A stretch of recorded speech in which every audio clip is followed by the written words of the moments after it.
just along a corridor, kind of like in a hotel. You have a series of doors.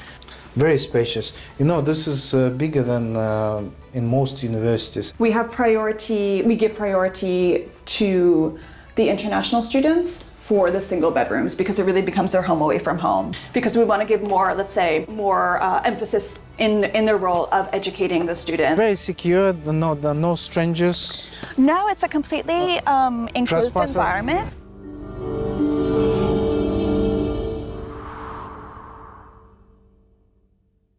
What if school accommodation could feel better than home? Today, Maryadi takes you inside H-Farm International School, a boarding institution in Italy where 244 students experience university-style campus living while still in secondary education. We'll explore dormitory rooms, shared spaces, and discover why this international school transforms daily life into a round-the-clock adventure that goes far beyond traditional boarding. Let's go! Do you have Italian boarders? We do, yeah. We do have quite a few Italian boarders who might come from other regions of Italy, so not able to come as day students. So they might come as kind of flexi boarders, I think you call it in the UK, where you do 5 out of 7 days, and might go home during the weekends. Or weekly boarding. Yeah, weekly boarding. And then obviously most of the international students do the 7 out of 7. So every Saturday is dedicated to a full day excursion to be able to, have them have other experiences outside of the campus. Like I mentioned before, in the winter time, they might go skiing. In the summertime, we're also very close to the seaside. So they'll go to the beach, they'll go to a water park. Last Saturday, they went to... It's like a swimming and sunbathing beaches? Yeah. Really? Yeah. It's actually one of Italy's largest kind of summer beach resorts. Really? It's just 20 minutes from the campus. It's called Jesolo. So we really have mountains to seaside all year long for all different types of outdoor activities for the kids. And airport next door. And airport so close by, just 10 minutes away. So this is a boarding house? This is one of the boarding houses. Hi. Hi, good morning. The students are separated by age. Girls are on the ground floor and boys are up above. We became 2 years ago part of the Boarding Schools Association, the BSA. Yeah, BSA. Which was a really important recognition for us. Of course. Because, obviously they look very, very closely at different quality levels of the service, from the care, academics, food, the staff, everything. They look at everything. So it was a very safety, everything. Exactly. It was a very intensive, certification process.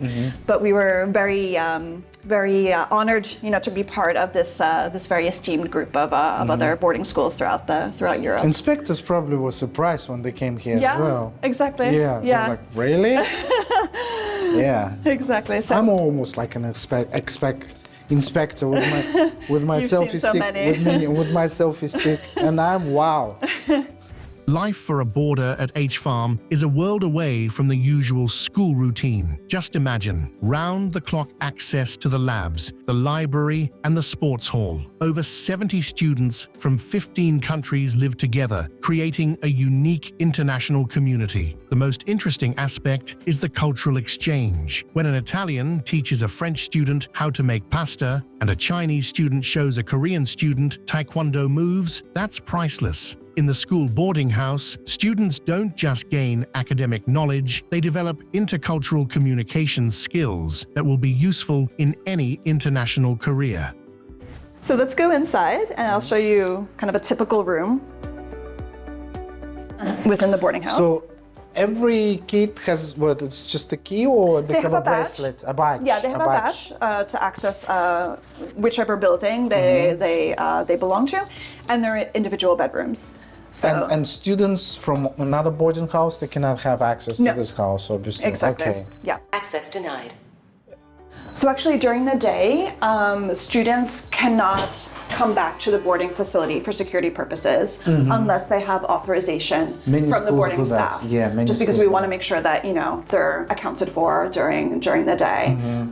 They might forget a book, they might forget something, but they necessarily need to have the authorization from the boarding staff to re-enter the rooms. Okay. Yeah.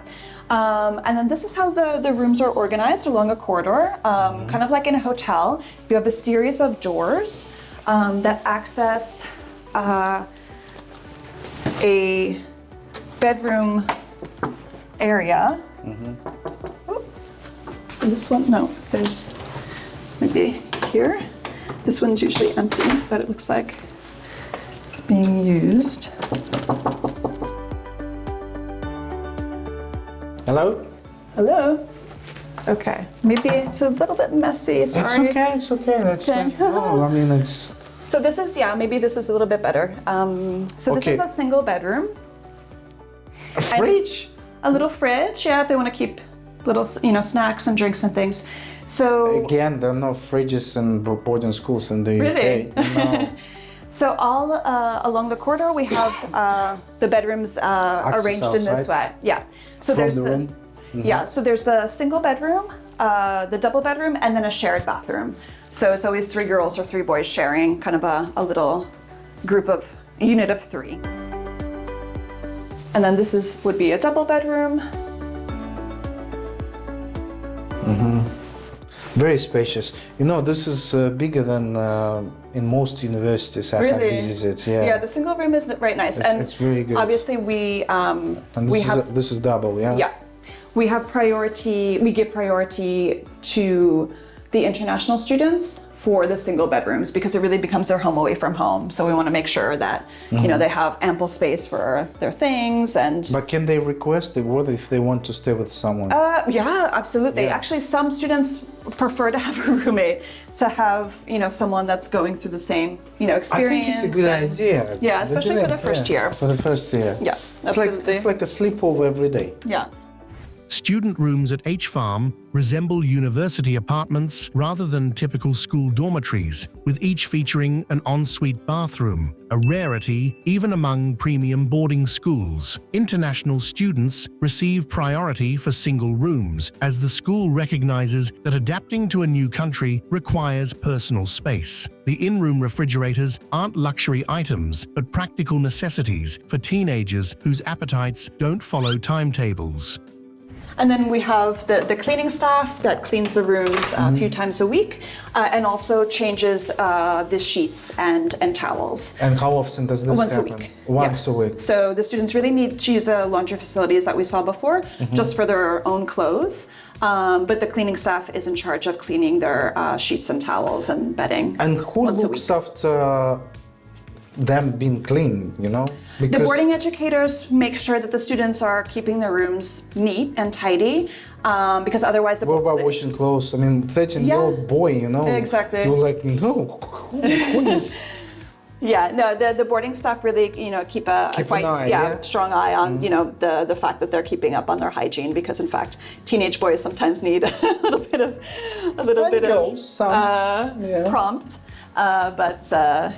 The boarding educators, live in symbiosis with the students, so they're always, making sure that they're taken care of. If You they call them need boarding educators? Boarding educators. Yeah, sometimes we say boarding parents, but we prefer actually to say boarding educators because we want to give more, let's say, more emphasis in the role of educating the students and making sure that It is part of education. Yeah. It should be holistic, isn't it? It's Exactly. not just academic side. Yeah, exactly. Washing your clothes, manners. It's everything. Respecting your neighbors, isn't it? Exactly. It's all about education. Yeah. Do you have common rooms? We have common rooms actually outside of these 2 boarding facilities. So how many students you have here? And what's I would say they're split pretty equally. So if we consider 150 students, boarding students overall, so around 70 between the two buildings. boys and girls? Yeah, and boys and girls are pretty equal in terms of percentage, I would say. Are you thinking of growing your boarding community? We are, because we really would like to see it become, more and more international as years go on. Right now, we kind of have let's say, the current cap of around 200 students between these two facilities, but we're definitely looking at other options to grow the facilities. Okay, so there is room for growth. Yeah, absolutely. And as you can see, there is ample space also to grow as well. So there's quite a few development projects in terms of growing the boarding facilities and also the sports facilities as well. Interested in applying to this international school in Italy, Maryadi's team specializes in admissions support, offering insider knowledge of selection processes and direct contacts with admissions officers. Our consultations are available through the link in the description. And these are two of our common areas for the students. Yeah, right now there's a little bit of a... Can we go in? Yeah, I think they should be open. We have actually a group of visiting students this week. So that's why you saw... this is like a Martian... Exactly. We call them the igloos sometimes. The igloos. But this is really kind of the social space for the students after dinner. So this is where they might get together to play video games or watch a movie, or just kind of, or just hang out. Yeah. After dinner. Yeah. And before curfew time. Play ping pong. We have ping pong. We have table football. Great. And this is where we do It probably gets really noisy here. It does, yeah. It's a little bit of an echo, but and we decorate it for Christmas time. So this is where the Christmas tree. And then across the way is another similar area, but this is one that we use more for like kind of mindfulness activities like yoga. Okay. Meditation. That's cool. Things like that. So you have lots of extracurricular activities. Yeah, exactly. So they're both all of the sports possibilities. In fact, all of our boarding students have to do at least one athletic activity during the week. I would say most of them actually do more just because there's so much to choose from, but at least one per week is the minimum. I like that. But then we also have a lot of other options, ranging from performing arts, chess club, fashion Robotics, design club. We also do, quite a few activities regarding new technologies. In fact, because H-Farm is so kind of closely linked to digital innovation and technology, there are quite a few activities in that area as well. Like STEM related. Exactly. Boarding students enjoy meals planned on an 8-week rotating menu that emphasizes seasonal ingredients and international cuisine, far beyond stereotypical pasta every day. The school accommodates allergies and dietary requirements through its partnership with Ristorazione Ottavian, which sources DOP and IGP certified products. Healthy snacks at 4:30 p.m., fresh fruit, and dishes from various culinary traditions turn mealtimes into cultural education, introducing students to flavors from around the world. So, and it's very secure, no strangers? No, it's a completely enclosed environment because right at the entrance to the campus, there's a 24-hour security booth, which you might have seen as you were coming in. So that's really kind of the main entrance and exit point for the campus. There's 24-hour security, there's security cameras. It's a very safe environment. Also, in general, this area is extremely safe by nature. So we don't really have that much to worry of in terms of safety issues, particularly here within the campus. What if kids want to buy, because they have fridges, they want to buy some groceries? Exactly. So once a week, on Friday afternoon at the end of the school day, the boarding staff have a big bus, a big coach, that takes the students to a local shopping center. Actually, the shopping center where you'll go this afternoon, later on today, to pick up snacks, to pick up school supplies, toothpaste, shampoo, any everyday toiletry items that they might need. So there's this weekly shopping excursion to a shopping center that's about 15 minutes from the campus. So that's where they'll do a little bit of personal shopping. And there's also our coffee shop on campus as well, which we'll definitely go check out. It's a beautiful space. So if they want maybe like a snack, an ice cream, juice, or coffee in the morning, they drink coffee. There's an additional, let's say, bistro and coffee shop that they can go to.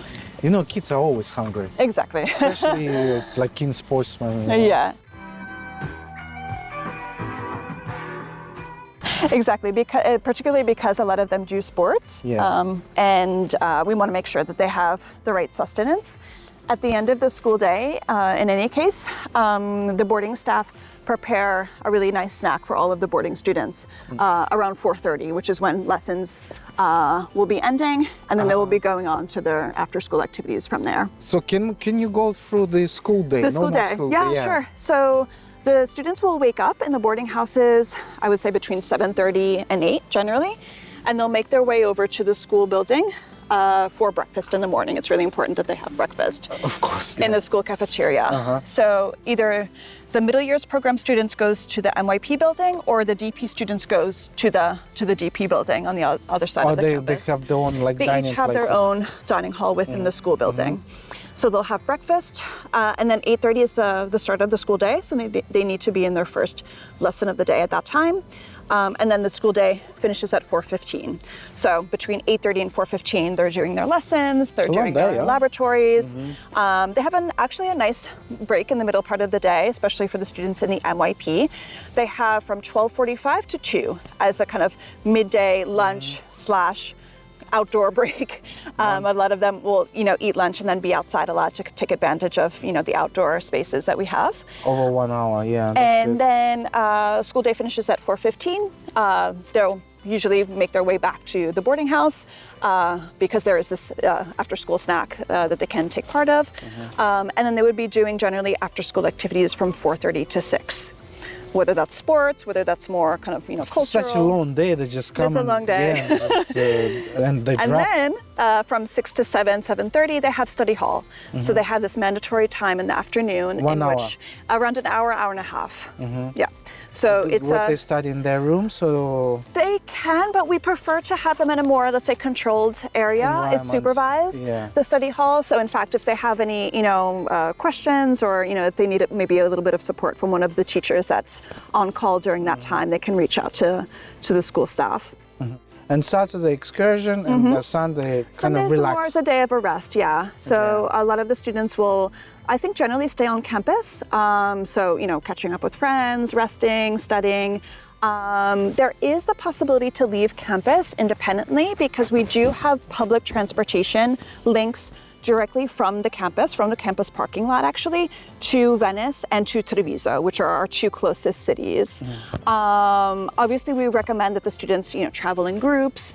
Sometimes they're accompanied by boarding staff, but for example, if a group of maybe older students wants to go and see a movie or go to the shopping center again during the weekend, there's let's say the possibility, but as long as there's authorization from the boarding staff, which is extremely important. And maybe parents as well?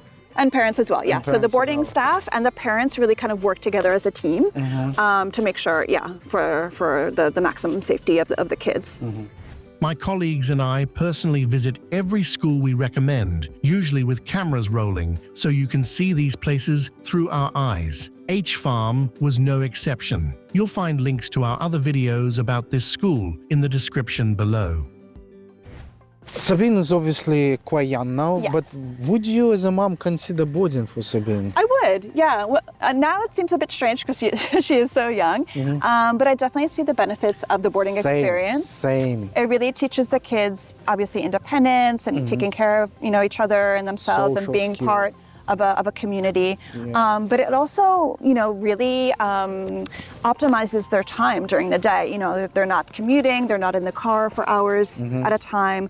They're here, they're doing sports, they're studying. Everything is right here within the campus. So it really allows them to kind of maximize their day. It gives in that way. Parents a bit of freedom. Exactly. Exactly. And it, also, opens them up to, various cultural experiences and languages and people coming, from all over the place. We have students in the boarding community from 6 different continents, from over 30 different countries. So they definitely also get that, let's say, learning experience as well. And you know what else? They're friends for life. They stay, day schooling is not the same. Those who board, they create those bonds. They create those bonds, and guess what? They all become successful people in different fields, operating in different parts of the world. Yeah, This it's is true. crazy networking. Yeah, absolutely. Imagine that. Yeah. Even before universities, you have brothers and sisters who can support you in many different fields. Yeah, exactly. Doctors, lawyers. Wow, this is so cool.